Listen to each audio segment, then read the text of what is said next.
Steve, what are some things that the average homeowner can do to increase the value of their home? I think that's a really great question. It's a fantastic question, and it's a question that I get all the time. And I think that the most important thing for a homeowner to recognize is that residential real estate is totally different than other investments in that it's bought and sold on emotion.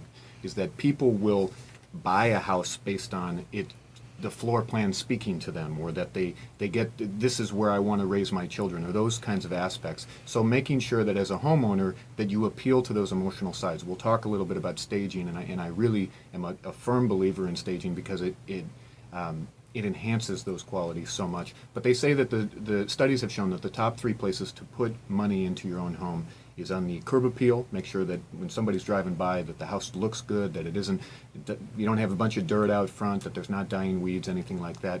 Kitchen is another very important place, the second most important place to put money, and then the master bedroom, master bathroom, those kinds of places. So as a homeowner, recognize that most importantly, those are places where those are the aspects that a potential buyer is going to look at. They're going to want to see a property that is emotionally appealing to them.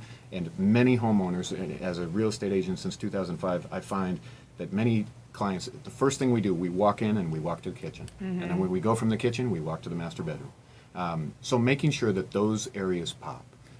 That there's not a bunch of clutter, that there isn't a bunch of personalized items or religious items or something that would make someone feel like they're in someone else's home. Mm-hmm. You want to make them feel like they're walking into their own home. So let's talk about staging, because I know that's kind of something that you utilize, aside from all these things you just mentioned, to really get the house sold. So why is staging important? Well, staging is important for a lot of different reasons, in my opinion. Number one is it can help the property show in a way that it should, in my opinion, which is sometimes as homeowners, I mean, we're all homeowners, we have a tendency to create a space that is specific to us. I just got a puppy. So now our space has changed in a way that is more aligned with how the puppy is going to live. But I don't want to have, if I were selling my home, I wouldn't want to have somebody come in and immediately see that kind of space.